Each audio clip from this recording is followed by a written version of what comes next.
السلام على سيد المرسلين وعلى آله وصحبه أجمعين أما بعد ഇമാം ബുഖാരി റിപ്പോർട്ട് ചെയ്ത ഒരു ഹദീത്ത്. ഇതിൻ്റെ ആശയം മുമ്പ് സൂചിപ്പിച്ചിട്ടുണ്ടെങ്കിൽ പോലും സമകാലികമായി മനസ്സിലാക്കാൻ പറ്റിയ ഒരു ഹദീത്താണ്. കഴിഞ്ഞ ക്ലാസ്സുകളിലൊക്കെ കഴിഞ്ഞ ആഴ്ച നമ്മൾ സംസാരിച്ചത് ഈ ലോകത്ത് ഒരു വിശ്വാസി അനുഭവിക്കുന്ന ഓരോ ക്ലേശങ്ങൾക്കും പ്രതിസന്ധികൾക്കും പ്രയാസങ്ങൾക്കും അല്ലാഹു തആല ആഖിറത്തിൽ പ്രതിഫലം നൽകും എന്നുള്ളൊരു ഹദീസായിരുന്നു. ഇന്ന് ഇമാം ബുഖാരി റിപ്പോർട്ട് ചെയ്തൊരു ഹദീസ് അബൂ ഹുറൈറ റളിയല്ലാഹു അൻഹുവിനെ തൊട്ടാണ് റിപ്പോർട്ട് ചെയ്യപ്പെടുന്നത്. പ്രത്യേകിച്ച് ഇന്നലെ കഴിഞ്ഞ ദിവസം എൻ്റെ നാടിനടുത്താണ് അബൂദാബിയിൽ വെച്ച് വാഹനാപകടത്തിൽ മരണപ്പെട്ട 4 കുട്ടികൾ. ആ 4 കുട്ടികളുടെയും മയ്യത്ത് ഖബറടക്കി അതിന് സാക്ഷിയായി ആ മക്കളുടെ പിതാവ് ഇരിക്കുന്നൊരു ഫോട്ടോ കണ്ടു. നമ്മളൊക്കെ ഇത് വലിയ വേദനയോടുകൂടെയാണ് ആ വാർത്ത കേട്ടതും അവർക്കൊക്കെ വേണ്ടി ദുആ ചെയ്ത് കൊടുക്കുകയും ചെയ്തു. ഒരു പിതാവിൻ്റെ, ഒരു മാതാപിതാക്കളുടെ, ഒരു ദമ്പതികളുടെ 5 മക്കളിൽ 4 ആണും ഒരു പെണ്ണും. ആ 4 ആൺകുട്ടികളും വാഹനാപകടത്തിൽ മരണപ്പെട്ടു പോയി. എൻ്റെ നാടിനടുത്ത് കീശ്ശേരി പുളിയക്കോട് എന്ന് പറയുന്നു. നമ്മളൊക്കെ പത്രത്തിൽ വായിച്ചു.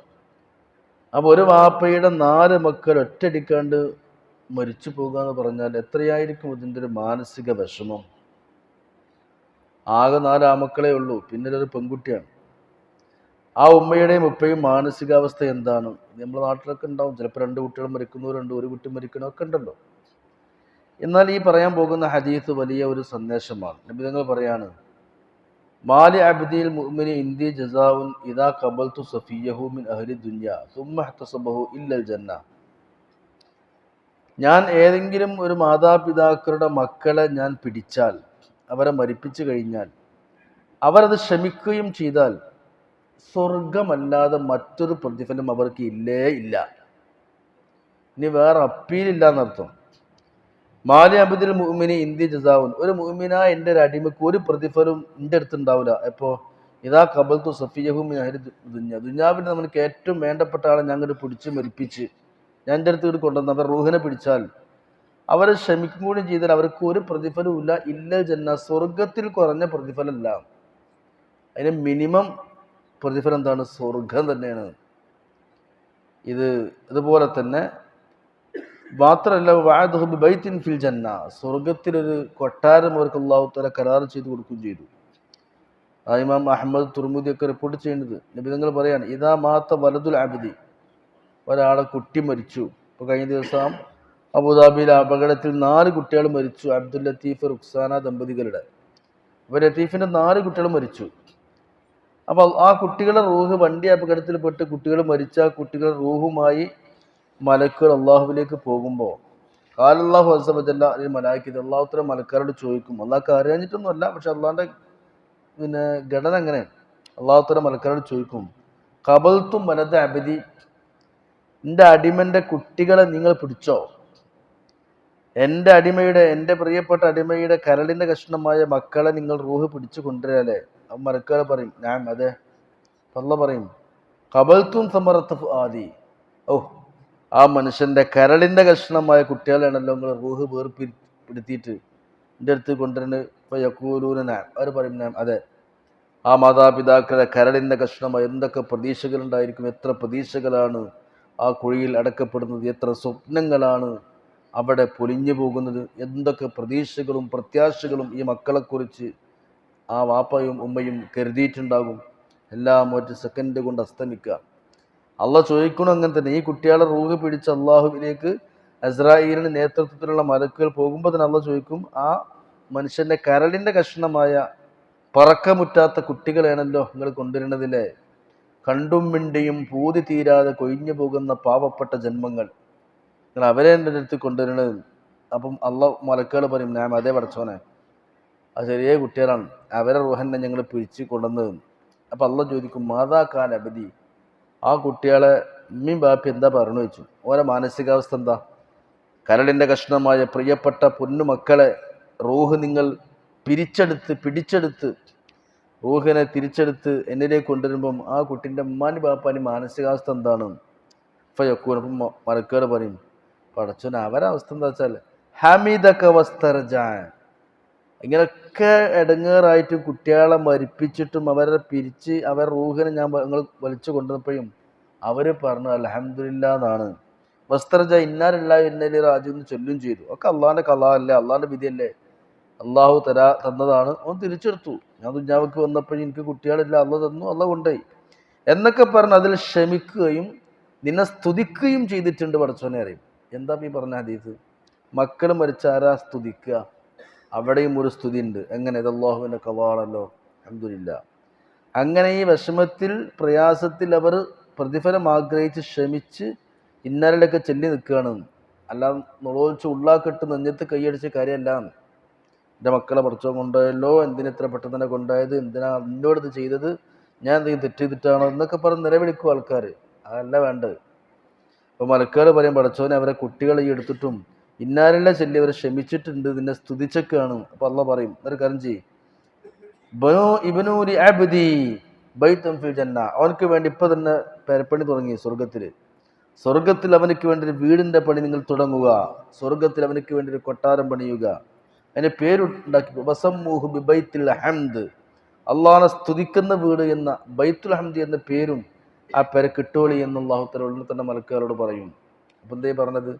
ഒരു കുട്ടിയോ 2 കുട്ടിയോ മരിച്ചാൽ ആ വാപ്പാൻ്റെ വേണ്ടിയുള്ള പേര സ്വർഗത്ത് റെഡിയാവുകയും ചെയ്തു, പേര് കിട്ടു. നമ്മൾ ബിസ്മി മൻസിൽ, മക്ക മൻസിൽ എന്നൊക്കെ പേരക്ക് പേരിടല്ലോ. ഇവിടെ കുട്ടികൾ മരിച്ച് ക്ഷമിച്ച് അതിൽ പ്രതിഫലം ആഗ്രഹിച്ചാൽ ആ വാപ്പാക്ക് വേണ്ടിയിട്ട് അള്ളാഹു സ്വർഗത്തിൽ ഉടനെ തന്നെ വീട് പണിയുകയും എന്നെ പേരടക്കവിടെ ഇട്ട് അവിടെ കാത്തു നിൽക്കുകയാണ്. അവിടെ ചെന്നാൽ മതി. അത്രയും വലിയ ഫളലും മഹത്വമാണ് മക്കൾ മരണപ്പെട്ട മാതാപിതാക്കൾക്ക് എന്ന് അഷ്റഫുൽ ഖൽഖി റസൂലുള്ളാഹി സ്വല്ലല്ലാഹു അലൈഹി വസല്ലം. അപ്പോൾ നമ്മൾ എന്ത് ചെയ്യണം? ഈ ഫോട്ടോ ഒക്കെ കാണുമ്പോൾ, വീഡിയോ ഒക്കെ കാണുമ്പോൾ 4 കുട്ടികളുടെ മയ്യത്ത് കബറിലേക്ക് വെക്കപ്പെടുന്നത് വീൽ ചെയറിൽ ഇരുന്നു കൊണ്ട് പ്രിയപ്പെട്ട പിതാവ് കാണുമ്പോൾ മനസ്സത്ര പടഞ്ഞിരിക്കും, ആ മനസ്സിനത്ര വിഷമമുണ്ടായിരിക്കും. പക്ഷേ വിഷമിക്കേണ്ട ആവശ്യമില്ല. വിഷമമൊക്കെ ഉണ്ടാവും, ആ വിഷമങ്ങളെ മനസ്ഥിതി കൊണ്ട് മാറ്റിയെടുക്കണം. എന്നാൽ അവർക്ക് വീട് സ്വർഗത്തിലുള്ള പണിയുമെന്നും പേര് വരെ വെക്കപ്പെട്ട കേട്ടോ, നെയിം ബോർഡ് വരെ വെച്ച വീട് അവർക്ക് വേണ്ടി അല്ലാഹു തആല റെഡിയാക്കി കൊടുക്കുകയും ചെയ്തു എന്ന് ഹബീബായ നബിയുനാ റസൂലുള്ളാഹി സ്വല്ലല്ലാഹു അലൈഹി വസല്ലം. അതാണ് വിധങ്ങൾ പറഞ്ഞത്. 3 കുട്ടികൾ മരിച്ച മാതാപിതാക്കൾക്ക് സ്വർഗമുണ്ട് എന്ന് നബിതങ്ങൾ പറഞ്ഞപ്പോൾ, ഇതിപ്പോൾ ഇന്നലെ മരിച്ചത് 4 കുട്ടികളാണ് കേട്ടോ, 4 കുട്ടികളാണ് മരണപ്പെട്ടത്. ഇതേപോലെ കഴിഞ്ഞ കുറച്ചു മുമ്പ് ഒരു വാപ്പയുടെ 4 കുട്ടികൾ തന്നെ വെള്ളത്തിൽ മുങ്ങി മരിച്ചിരുന്നു. 4 മക്കൾ, ഒരേ മാതാപിതാക്കളുടെ 4 മക്കൾ. അവർക്ക് നബിതങ്ങൾ പറഞ്ഞു, മാമിൻകും മിൻ ഇംറത്തിൻ തഖദ്ദമ സലാസത്തുൻ മിനൽ വലദി ഇല്ലാ കാനുള്ള ഹൈജാബുൻ മിനന്നാർ.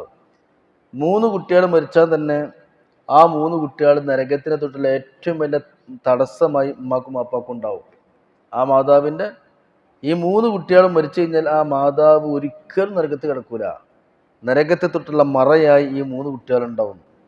അപ്പോൾ ഒരു പെണ്ണ് നീച്ചെന്നെ പറഞ്ഞു, നബിയെ എൻ്റെ 2 കുട്ടികളാ മരിച്ചിട്ടുള്ളൂ, ആ ഒരു ബോണസ്, ആ ഒരു പുണ്യം എനിക്ക് ഉണ്ടാവും ചോദിച്ചു. 3 കുട്ടികൾ മരിച്ചാൽ ഒരിക്കലും നരകത്ത് കിടക്കൂല, 3 കുട്ടികൾ നരകത്തിന് തൊട്ടുള്ള മറയാകും നിങ്ങൾ പറഞ്ഞല്ലോ, അപ്പോൾ 2 കുട്ടികൾ മരിച്ചമാർക്കോ ഒരു പെണ്ണ് ചോദിച്ചു.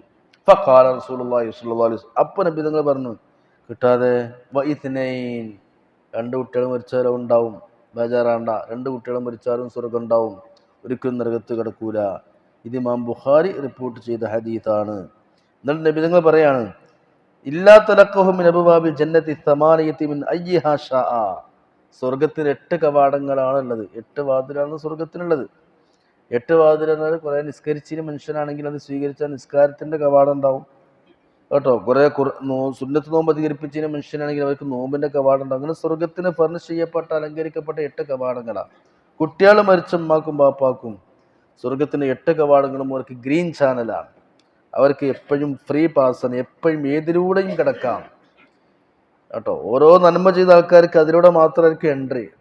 പക്ഷേ കുട്ടികൾ മരണപ്പെട്ടവർക്ക് ഈ സ്വർഗത്തിൻ്റെ 8 കവാടങ്ങളിലൂടെയും മിൻ അയ്യിഹാ ഷാഅ ദഖല, തോന്നിയ വാതിലൂടെ കിടക്കാം, അവർക്ക് മേൽ സ്വർഗത്തിൻ്റെ 8 കവാടങ്ങളും അവർക്ക് തുറക്കപ്പെട്ടിരിക്കുന്നു എന്നും ഹബീബായ നബിയുനാ സയ്യിദുനാ റസൂലുള്ളാഹി സ്വല്ലല്ലാഹു അലൈഹി വസല്ലം. ഇത് ബുഖാരിയുടെ ഹദീസാണ്.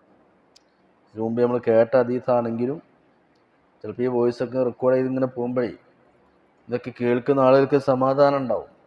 കാരണം 4 കുട്ടികളൊക്കെ മരിച്ച, അല്ലെങ്കിൽ 3-2 കുട്ടികളൊക്കെ ആക്സിഡൻറ്റ് മരിക്കുന്ന ഇന്ന് അങ്ങനത്തെ കാലഘട്ടമാണ്.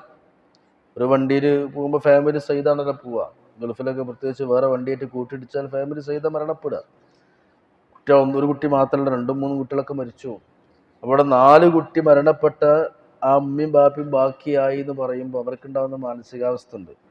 പക്ഷെ ഇത്തരം ഹദീത്തുകളൊക്കെ കേൾക്കുമ്പോൾ ആ വിഷമങ്ങളെയും പ്രയാസങ്ങളും ഇല്ലാതെയാക്കാൻ ഈ ഹദീത്തിൻ്റെ പഠനം കഴിയും. ക്ഷമ കിട്ടണമെങ്കിൽ വകൈഫ തസ്ബിറു അലാ മാ ലം തുഹിത് ബി ഖുബ്റ, അൽ-കഹ്ഫിൽ അല്ലാഹ് പറയുന്നുണ്ട്, വിവരം ഉണ്ടെങ്കിലല്ലേ ക്ഷമ ഉണ്ടാവുള്ളൂ. നമുക്ക് ക്ഷമ ഇല്ലാത്തത് വിവരമില്ലാത്തതുകൊണ്ടാണ്. കഴിഞ്ഞ ക്ലാസ്സിൽ നമ്മൾ പറഞ്ഞു ഗൾഫിൽ നിന്ന് മരിച്ചാലുണ്ടാണ് പുണ്യം. ഗൾഫിൽ ഇപ്പോൾ ആ 4 കുട്ടികൾക്ക് പുറമെ അവരെ വീട്ടിൽ ജോലി ചെയ്തിരുന്ന തിരൂരിലൊരു പെണ്ണ് മരിച്ചു. വിദേശത്ത് മരിച്ചാൽ ആ വിദേശത്ത് മരിച്ചതിനുള്ള പുണ്യം കഴിഞ്ഞ ക്ലാസ്സിൽ ഹദീസ് നമ്മൾ പറഞ്ഞു. അപ്പം എല്ലാത്തിനും ഹൈറാണ്. വിശ്വാസികൾക്ക് സങ്കടപ്പെടേണ്ട യാതൊരു ആവശ്യമില്ല. ഇതൊക്കെ മനസ്സിലാക്കി ഈ ഹദീസൊക്കെ കിട്ടണം.